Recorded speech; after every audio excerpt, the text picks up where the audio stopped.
The Nigerian army on Friday justified its killing of rock-throwing protesters earlier this week by citing recent comments from President Trump. The country's army, part of the military, which has been widely criticized for human rights abuses, shared a clip of Trump's speech from Thursday where he said the U.S. military might fire on migrants near the U.S. border if they provoke violence by throwing rocks.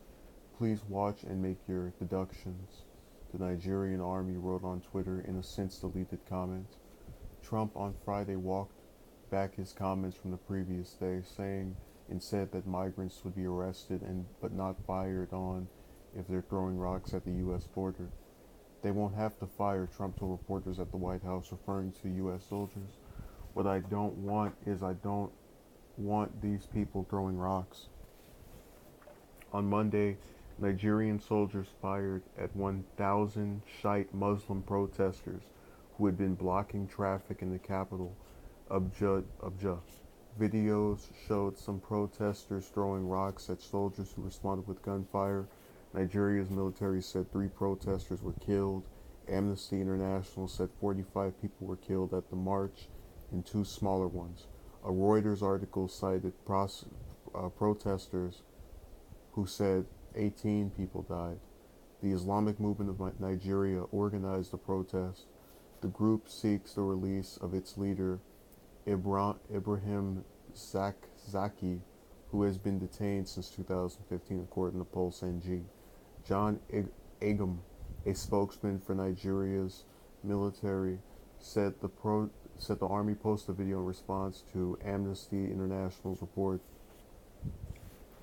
So, this is another example of what people are talking about when they say all this stuff about how Trump's rhetoric has inspired blah blah blah blah blah blah blah blah. And as I said before, as someone who's not a fan of his whatsoever, I've tried to push back against that claim because I fully recognize people who say one thing do not put the weapons in the hands of those that claim to be inspired by that rhetoric or are said to have been inspired by that rhetoric. Um, but again, you have this foreign region that goes and kills these different people and shoots at these protesters, and they're able to latch on to what Trump said,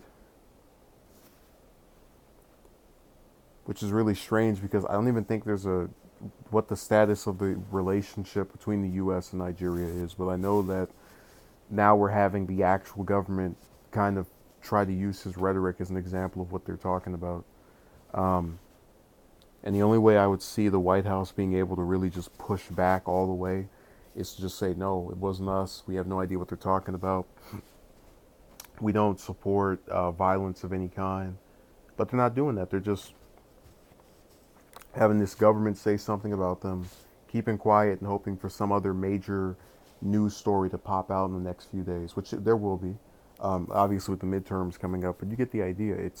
It's always something that he says that causes people to take it and then go and say, "Oh, this is similar," um, and it's not entirely unfound.